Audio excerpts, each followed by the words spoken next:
Alors, empaquetez-vous mais sans plastique, crie à tue-tête Jérôme Pruneau depuis plusieurs jours. Il fallait le voir, réfléchir à sa chronique, réagir à des faits de société, des enjeux, des réalités politiques, sociales et financières dans le milieu des arts de la culture. Il était chaud bouillant, ce Jérôme Pruneau. Chaque semaine, il décrypte le sujet de son choix avec sa chronique. Je le sens qu'il est en train de se préparer derrière la vitre à la régie aujourd'hui. Sa chronique s'intitule Toujours en eau vive et aujourd'hui, empaquetez-vous mais sans plastique. C'est à toi, Jérôme Pruneau. Merci Maude, très chères auditrices, auditeurs de Danscussion, bien le bonjour. Avant que les rivières ne gèlent, quoiqu'elles sont déjà un peu gelées, laissez-moi vous transporter au gré des courants pour descendre de la source au fleuve, puis du fleuve à l'océan, afin de profiter des eaux cristallines et bleues de ce fluide sacré dans lequel nous naissons et qui nous garde en vie le temps de notre passage sur Terre. L'eau, c'est la vie. À croire pourtant, au vu de l'état du monde et de la planète, qu'on refuse de voir cette évidence. Sans eau, pas de vie animale ni végétale, et donc sans vie animale ni végétale, pas de vie humaine. Notre appétit irrésistible de l'argent, des biens matériels et autres conforts inutiles semble cependant plus fort que tout, au point où, décidément, l'homme et son grand H va finir par être l'espèce qui, malgré son intelligence, aura le passage sur Terre le plus court. À peine 200 000 ans que nous sommes présents et nous sommes la seule espèce parmi les 8,7 millions d'espèces vivantes peuplant la Terre dont les dégâts et les conséquences constituent un risque réel pour la planète et pour la vie en général. Pas mal, non ? D'où ma question du jour.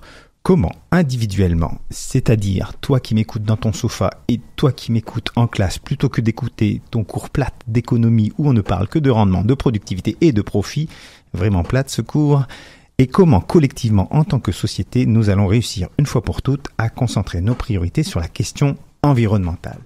C'est une question qui vient d'ailleurs de titiller quelques 400 artistes québécois qui nous ont invités à signer le pacte pour la transition auquel s'était déjà joint dans la nuit de lundi à mardi à 2h54 du matin quand j'écrivais cette chronique, oui, que voulez-vous, je suis insomniaque, 211 491 signataires. Mais c'est quoi exactement alors ce pacte ? Eh bien, le pacte, c'est s'engager immédiatement et pour les 2 prochaines années, avant le sommet mondial pour le climat de 2020, à la mesure de notre réalité et de nos capacités à réduire nos émissions de gaz à effet de serre en posant concrètement des gestes à 5 niveaux. Premier niveau, c'est le niveau du pétrole. Réduisons notre consommation de pétrole partout où c'est possible en diminuant l'utilisation de notre voiture, si vous en avez une, en priorisant le transport collectif, le transport actif, vélo et marche, ça vous fera du bien, le covoiturage, l'autopartage, le transport électrique ou encore en favorisant le télétravail, pourquoi pas. Deuxième niveau, réduisons nos consommations. Production de déchets, gaspillage sous toutes ses formes, notamment énergétiques, ou en réduisant notre consommation de plastique en choisissant entre autres les produits les moins emballés. Au niveau de l'alimentation, réduisons notre consommation de viande d'élevage en choisissant les aliments produits localement et biologiquement tout en comprenant les réalités régionales et la perte de sécurité alimentaire des communautés autochtones liées à la perte de biodiversité.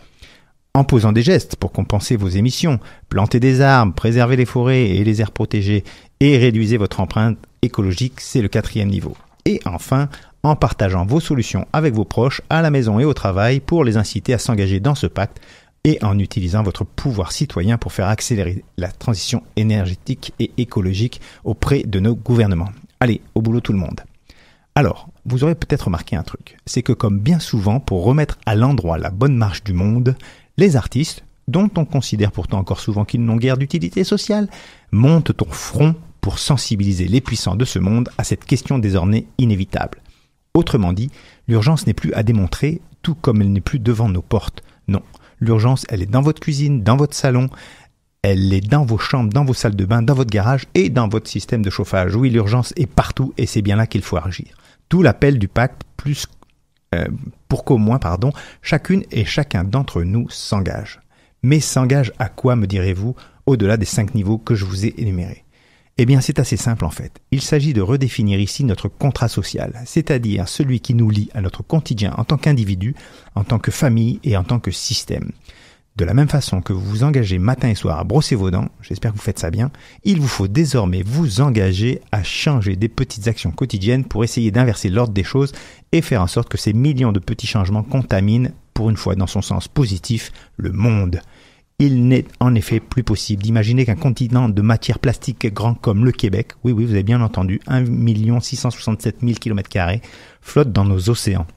détruisant faunes et flores sur son passage. Il n'est plus possible d'imaginer qu'en seulement 44 ans, la Terre a perdu en moyenne 60% des populations des 4000 espèces étudiées par la WWF, c'est-à-dire le Fonds mondial pour la nature, comme le puma concolor cougar, et oui, une sous-espèce du puma désormais considérée comme éteinte, ou les 39 espèces d'élastobranches. Ah, c'est quoi les élastobranches? C'est les requins et les raies, si vous préférez, qui, bien qu'elles aient traversé déjà 420 millions d'années, on parle pas de 200 000 ans, là, 420 millions d'années, et qu'elles participent à notre survie, eh bien, elles sont sur la liste rouge en danger critique d'extinction.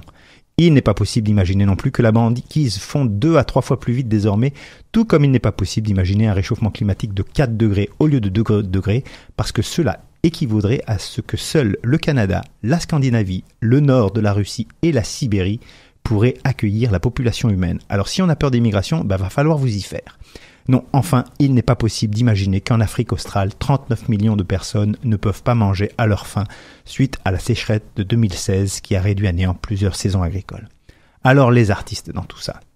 Eh bien les artistes ont ce mérite incommensurable d'alerter, de s'engager, de sensibiliser, de mettre leur énergie créatrice pour transformer l'ordre des choses, comme du reste ils l'ont toujours fait. Leurs œuvres sont une esthétique de la politique, un regard sur le monde qui sous-tend son engagement. Et c'est bien là la figure de l'artiste engagé qui se dessine dès les années 1880, ces temps où on trouve en effet l'idée que l'art ne peut rester indifférent à la misère du monde.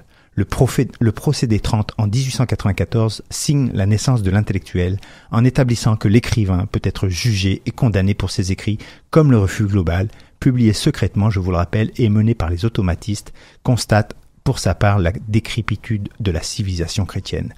Si d'autres y vont par la chanson candide d'un We Are the World pour lutter contre la faim, Basquiat et Banksy y vont par la peinture, ou la peinture qui s'autodétruit d'ailleurs lors d'une vente aux enchères pour ce dernier, quand Ai Weiwei y va par la sculpture ou l'installation pour dénoncer un régime en place. Qu'importe le chemin, c'est l'objectif qui compte. Et si les 400 artistes québécois qui ont lancé ce pacte se font déjà tancer par une presse qui s'ennuie et paupérise sans cesse nos idées en souhaitant les raccourcir et en considérant que le pacte ne peut être porté par des artistes eux-mêmes pollueurs, eh bien on s'en fout. L'essentiel reste dans cette caractéristique de l'artiste, une âme ouverte et libre de penser, de lutter et de combattre contre les anfractuosités grossières de notre monde dans lesquelles se glissent les climato-sceptiques et autres Monsanto pollueurs, les vrais. Amis artistes, je vous le dis, vous avez un rôle à jouer tout autant qu'un Gide, Sartre ou Camus l'ont joué. Vous avez une responsabilité à rester les sentinelles lumineuses du phare mondial pour que cette planète continue à tourner rond. Continuez à vous empaqueter, sans plastique bien entendu, pour que nos enfants puissent voir de leurs yeux un coquelicot, merveille du monde. Tout cet engagement social de vos êtres me rappelle d'ailleurs une petite chanson. Aux armes, etc. Allez à Jacques Taest.